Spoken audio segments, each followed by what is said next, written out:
Good morning, Rabbi Isai.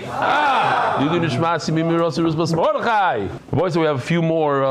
We're still about 100,000 short, but we're getting there. But Baruch Hashem, we're very much on our way not to lose money. This year we're going larger. It's a larger hotel and this and that, so the expenses are higher. Be'ezer Hashem will cover it. If you take a chatos bird and you put him on the bottom of you put him on the top of the mizbeach and you shecht him in the wrong way, or you take a oil bird and you take him on the bottom and you shecht him in the wrong way, possible. Says Gemara the Shani B'mai. What did he do wrong? It doesn't say that he shechted in the wrong way. It says he changed it up a little bit. So we're talking about the chatos. He takes the chatos and he treats him like a oila by putting him on top and doing things to him like a oila. Leiba the Shani B'melika. So we saw yesterday there's a big difference between the melika of a chatas and the melika of an oila. The melika of an oila, you're supposed to go through the two simanim, cut off its head, so to speak. The melika of a chatas, you're supposed to cut one siman and roiv basar, we said.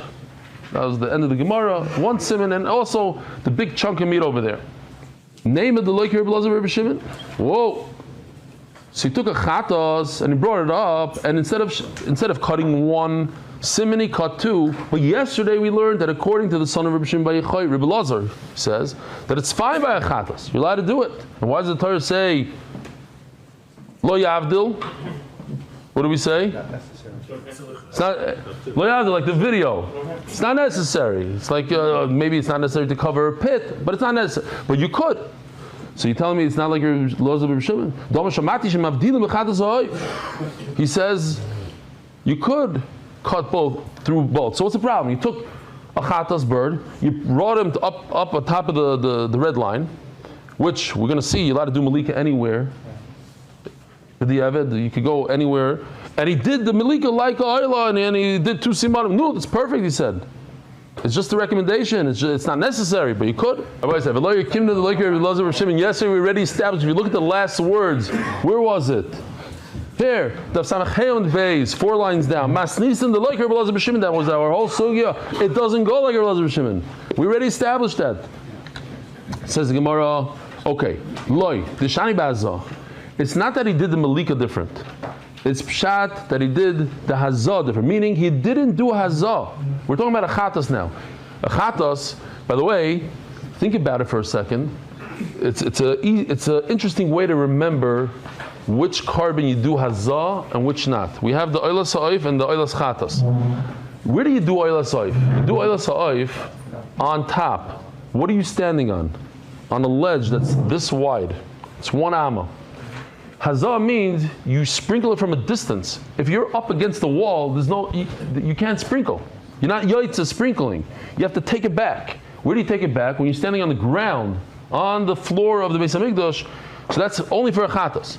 So now he took a chatas bird and brought it upstairs on the ledge, and he didn't do hazah because it makes sense. There's no hazah over there, and he skipped. He went straight to mitzui. That passes it. Says Gemara, we have easy Gemara here, so we can fly through this. I'll prove it to you. Midiktani Seifa, it says, in regard to the chatas again, if he took this chatas and he did it above the line and did all these different things, psula. Even if he went out of his way and he thought that it's a chatas and he said it's l'shem chatas. But he changed the maisim. What did he do? It can't be that he changed the malika to the place. You can do it anywhere. Okay. So you see from the Seifa, in other words, the next line over there is talking about Azah. So too, we're talking about Azah, which is also about a chatas, but it's before that. So the two cases are talking about Azah. The Seifa ba'azah, Reishana ba'azah, L'char it's a good raya. Says Gemara, no, it's not a good raya. Mida area, who told you that that's a raya? Hakadisa. Maybe one line of the Mishnah is talking about hazah, the other line is talking about malika. Who told you that it's not necessary to say that every single line in the Mishnah is talking about the same case.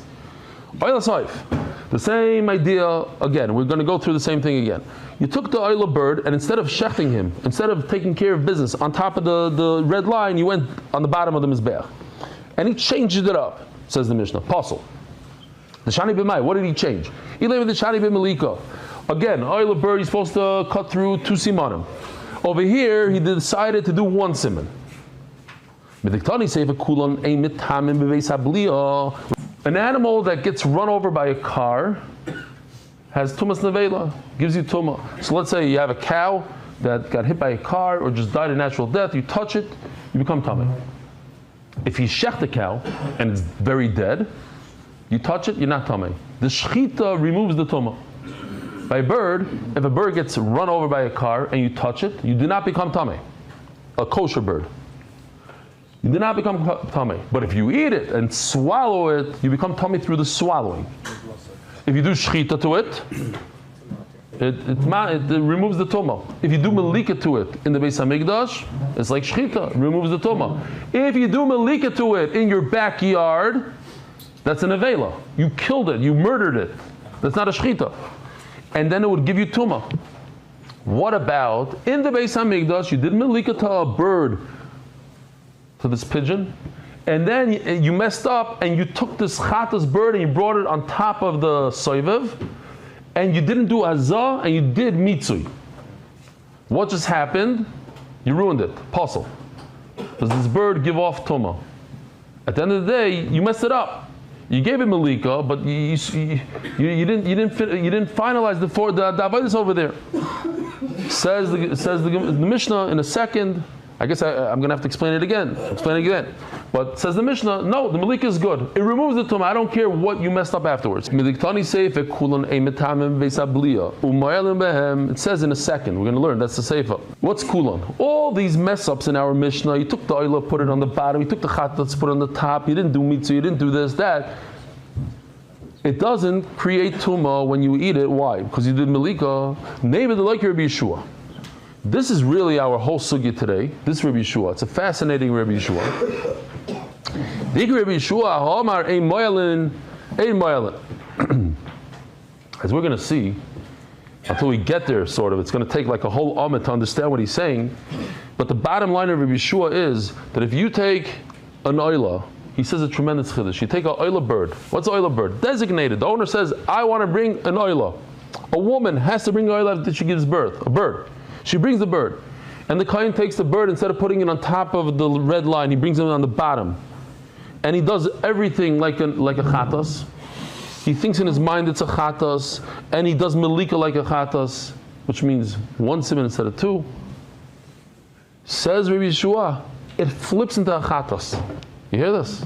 Unbelievable chiddush. You could take an oila designation, and you force it out of its oila designation it morphs into a chatas. Why? Because you put it in the chatas place, you treated it like a chatas with your malika, and you had kavana of a chatas. If you're telling me he did it with the malika, that he changed the malika on the bird, but Rabbi Yeshua holds that it becomes a chatas. There's not a problem if you change the malika on the bird, as we're going to see in a second.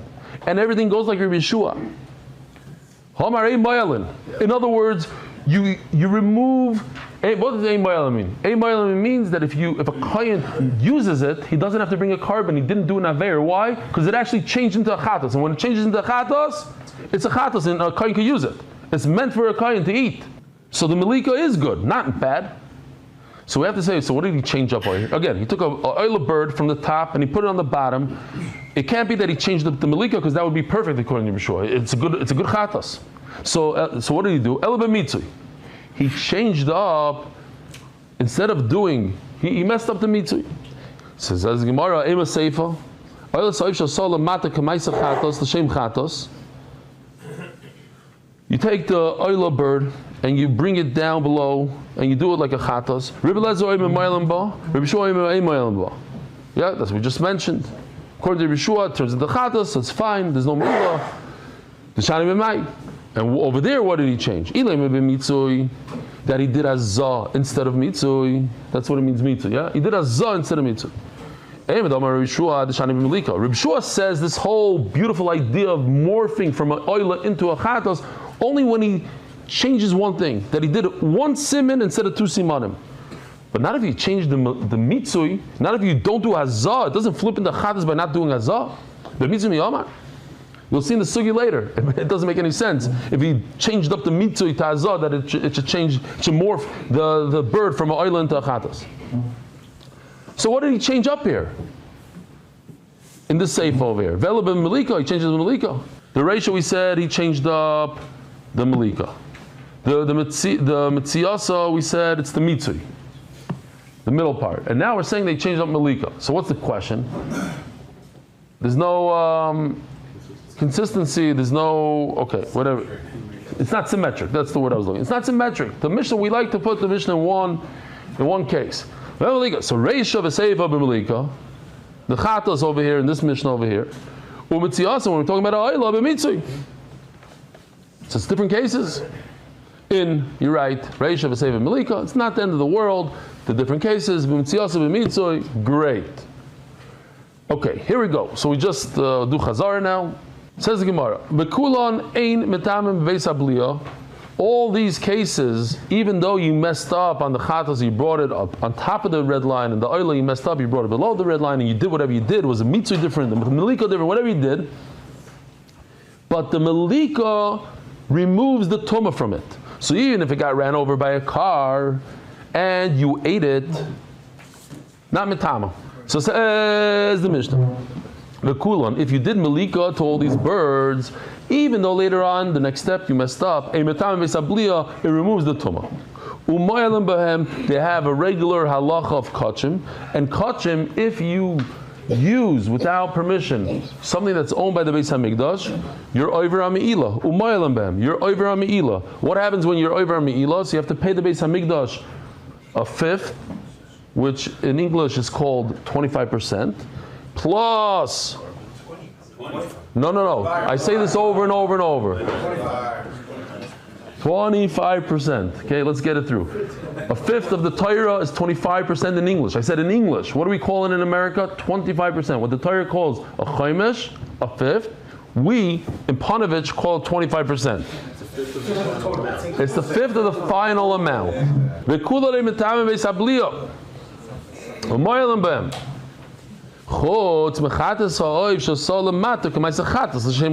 Okay. If you do a chatas exactly the way you need to do a chatas, in other words, you did it in the right place, below the red line, you had the machshava that's a chatas. In other words, everything lahalacha. So what happens when you have a chatas, you do everything lahalacha, you remove the kedusha from it, because now the kohen could eat it. So there's no mila. If he eats it, he's supposed to eat it. The Torah says to eat it. So you can't punish him for doing what he did. In other words, if you did everything right, there's no mila. On a chatas only. Because the oila, even if you do everything right, it's still Hashem. You have to burn the whole thing. Chatas, how much of a chatas do we burn on the mizbeach? Of a oilas chat, of a chatas oiv? How much? Zero. No, the noitza goes into the Beis Hadeshen. Oilas oiv shall solam mata. Kemas chatos, l'shem chatos. Oh, so here's the whole sugi Rabbi. We discussed it once, we'll discuss it again, we'll discuss it another 10 times today. You take the bird oila, and instead of putting it above the red line, shasala mata, you did everything below the red line, kemasa chatos, l'shem chatos, you did everything like a chatos. Rabbi Lezer says, it's a oila. It's a oila. I don't care if you messed up. You messed up. But it remains a oila. How are you going to take an oila and make it a non-oila? It's too late. It's already designated as the oila. It's oila, and therefore, if you use it, you're oibram ila. You have to pay a chaymesh and a carbon. This is it. That's the whole sugya today. Most of it. Now what? The Yeshua holds. I'm cheating. I'm spoiling it. He holds that it transfers from a oila into a chatos. Why? Because you took it and you put it below the red line where a chatas belongs. Let me show you this. This is important. I'll show it to you in the beginning of the sugya. Why not? It'll ease up the sugya a little bit. Because what he's doing is three no-nos. These three things actually create a new type of carbon. By changing its name, by saying to yourself, it's not changing its name, you're doing a Shina Hashem. You're saying, I'm not bringing an oila, I'm bringing a chatas, even though it is oila. So you did Shina Hashem. Shini Makom is what, Rabbi Isai? Going on the bottom instead of on the top where Oila belongs. Shini Mais is what? Cut, do the Malika the wrong way. Instead of doing 2 simanim of Oila, you did 1. So you have 3 things. Says Rabbi Yeshua at the end of the sugi, if you do these 3 things, it transfers it from a Oila into a Chatos. Omer Rabbi Lezer, so now we're going to have a back and forth here, a very long back and forth, and it's easy because it's the same idea over and over, with a little bit of variation. So Rabbi Eliezer says the Gemara later on, he didn't get what Rabbi Yeshua said. He Pasha didn't understand. He didn't understand what he said. And he says to Omar Rabbi Eliezer, Umayim chata shem moilam bo. He starts doing these kavachoimers, simple kavachoimers. Chata shem moilam bo l'shma. If you do a chatos exactly like the way you're supposed to do it, we just learned that there's no me'ilah. It removes all the kedusha from the chatos, the kohen can eat it. However, when you add the oila, which is more kaddish, let's say, it's stronger. If you add it, you mess up on a chat. No, that's the first mission in Zevachim. Yeah, first you saw it in Zevachim. Only a chatos and a carbon pesach. A chatos, if you mess up and you say this is not a chatos, this is an oila, throw it into the garbage right away. If you mess up in the machshava of the lishma, only the chatos. If a oila is the reverse, if the oila you thought that it's a chatos, you don't have to throw it into the garbage. But a chatos, so if you take a chatos and you change it into oila, moilim ba, you did not remove the kedusha, there's still me'ilah. That's in a chatos, which is weaker. Why is a chatos weaker? Because you have the ability to remove the kedusha from it if you do it the right way. Oila shamaylim ba l'shma, but oila which you can never remove the kedusha from it, it's impossible because the whole thing goes on the mizbeach. Kishashina shma and it didn't maluba. So if you change it from oila to chatos, how could you, Rabbi Yeshua, say that it changes into a chatos? It doesn't change at all. The kedusha should remain. Rabbi Yeshua loy. What are you talking about? What you just said doesn't make any sense, Rabbi Eliezer. Why? Because you give me a case when you took a chatos and you went up to oila. Okay, very good. So yeah, that's why there's me'ilah, because you took it and you went higher up. But if you take a oila and you go downwards in the kedusha, you went from something that has me'ilah to something that doesn't have me'ilah. Why shouldn't it change? That's how I'm out. Rabbi Lezer still doesn't understand, so he keeps on going. Where do we shecht all the kachim, Rabbi Isai? The chatos, the asham, the oila, the shamin, two, all in the north. You shechted in the wrong place, in the south. But you had a trick. You took a asham and bushachtem l'shem kachi kalim yichichu, and you decided it's not a asham, it's going to be a shlamim. You try to switch it from a kachi kachim to a kachim kalim. Why? Because your place is bad. Oh, so think about it. Look at this. What do you have here? From this list, you have 2 things that went wrong. You have a Shini Hashem and Shini Makom. You changed the Asham to a Shlamim, and you changed it from the north to the south. But you don't have the trifecta. Is that the word? Yes. You don't have the Shini Maisa. You don't have the Shini Maisa. So again, Rebbe Lezer is not chopping it. He's poking. He's trying to figure it out. He went to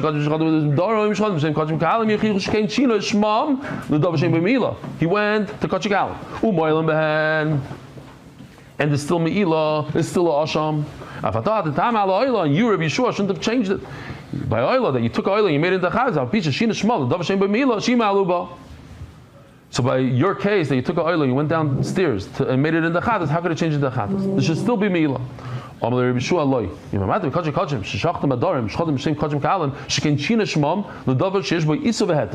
little bit of imurim over there. You changed it, but it's still, there's some isur.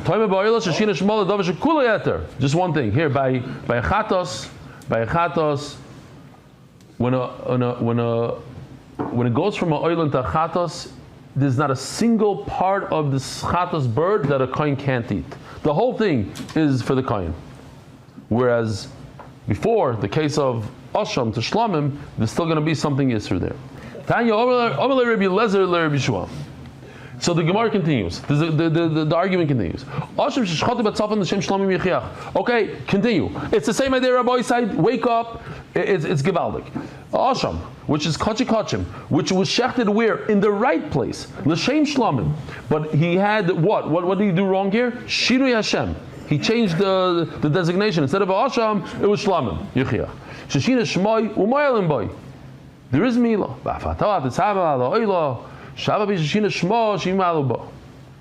So too, by Oyla, you change the name from Oyla to Chatos, still there should be Mila.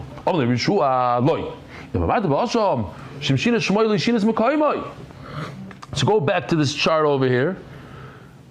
At the end of the day, we need these three things. In order to flip it from Oyla to Chatos, you need three things. So says Rabbi Shua, Asham, he didn't, there's no Shini Makim. We just said, he shechted it, where did he shecht it? In the north. That's where he's supposed to shecht. So I guess Rabbi Shua is like being stingy here. He's like not giving him the full thing. He didn't tell him you need all three. He says, Lamaisa, there's two things that went wrong in my case. There was Shini Hashem, I went from Oyla to Chatos, and the Shini Makim, I went from above the Chut HaSikra to below the Chut HaSikra. Oh, they realized there. Well, okay, fine. So let me try another case. If you take that exact case I just told you, which was at the end of the Mishnah, I take a kachi kachim, but I shechted in the wrong place. So now I have shinu mokum, shechted b'darv instead of nitzafin and darv, l'shem shlamim, and I did shinu Hashem instead of asham. I did shlamim yichiach. Sheshina shmoy v'shinas mekayim u'me'alim boy. There's still me'ilah. How come in your case you dropped the me'ilah? It changes designation from ma'olah to chatzah v'talat to samah la'olah. Shav v'shashina shma v'shinas mekayim u'me'alim boy. He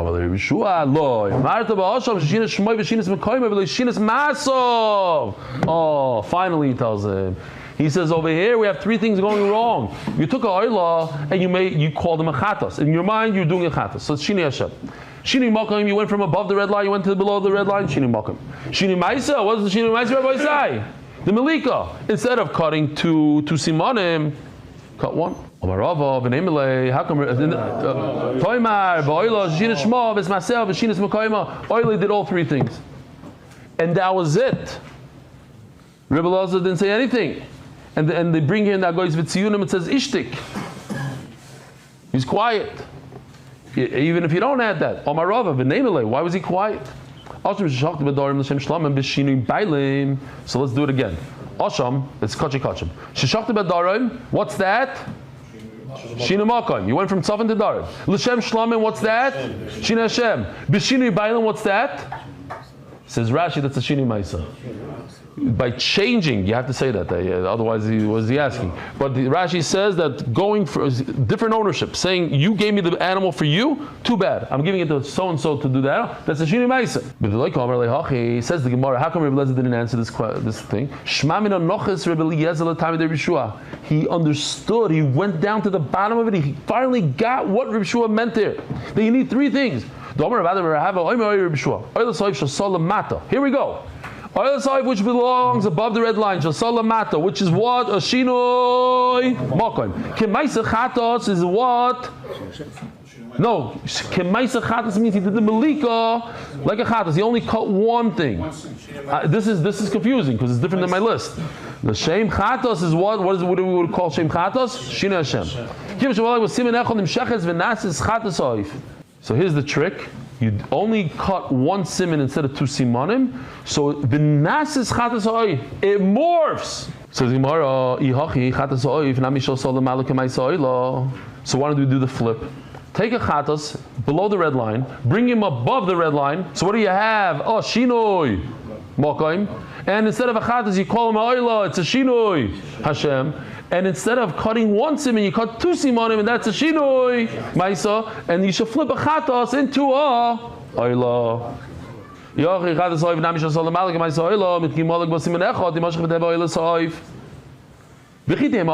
say you're right. Says Rebbe Nah, there's a person who spoke to Avram Avinu. Maybe this is the way it's arranged. My love, there's only, maybe it means that there's only one way to do it. You go from a top, from an oila to a chatas, it changes into a chatas. But not the reverse. If you go from a chatas to oila, no. Lo, ikachatza shel kula mishnah. So according to the Gemara now, you go both directions. If you take a chatas and do everything the wrong way, by the oila place and shemra, it turns into oila. Now the Gemara says something gewaltig. Rav Ashi Omar Bishleim Oila Soif Shosol Mata Kemaisa Chatos L'Shem Chatos. No, it only goes in one way. Why? Take a look at this. It's unbelievable. Now, once you hear what he says, it's so pashut that it doesn't work in both directions. Take a look. You took a oila. A oila, you have to cut 2 simanim. And what did he do? He only cut 1. So look what happens. He cut 1. So it turns into a chatos at that point. Very good. But look what happens when you do the same thing to fakert. You take a chatos, and you want to make it, you want to flip it into an oila. So what happened? Take a look. You shechted 1 siman. You did malika 1 siman. But while you did that 1 siman, you had in mind that it's an oila, not a chatos. What does the first Mishnah in Zevachim say? That if you have a chatos, and you think in your mind that it's not a chatos, it's an oila, it becomes possible. So over here, once he went through 1 siman, and he thought in his mind that it's an oila, take it and throw it into the garbage. No, but you want to continue and do a malika to the second siman and say, oh, I turned it into an oila. It's too late. There's a millisecond in between that it flipped into a bad bird, into a apostle bird, into garbage, and he didn't even get to the second siman yet. There, now he went weiter. He went weiter. He tried to put the strimel on. It's going to fall down to the ground. You saw? Again. At this point, it's possible. So don't tell me, he's on top and then he had the machshava and I want to do a second siman, and he should turn into an oila. He can't turn into an oila because he's already possible. Let's see it inside. He did all 3 things wrong. How you machshir chatos with 1? All you need is 1 siman to cut and roiv basar.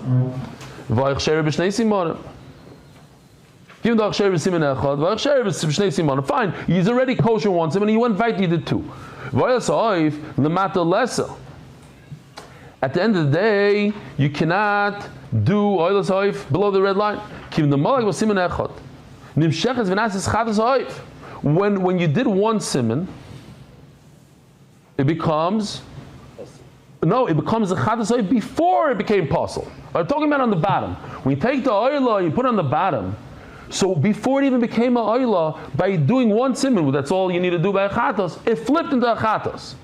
The chatas oif, but why? How can you tell me the reverse is good? The what? You took a chatas bird from the bottom, and you brought it on top, and you tried to shecht it like a oila. Melika of a chatas, you can do it any time, every point of the mizbeach, on top, bottom. As soon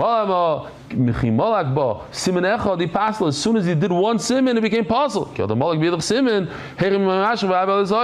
So how are you going to make something that's possible into kosher? Once it's possible, it's finished, it's done. Gufa. Omer Bada Rahaba. So this we did 5 times. So I'm going to read it quick. Omer Rishua says Rishua. Oil soif shasola matak ma'isa chatos. You took oil from the top, put it on the bottom. L'shem chatos. You had the kavan of chatos. Kim shemali b'simen echad m'shachas v'nasis chatos oif. It turns and morphs into. The whole kinim is about the worst case scenario.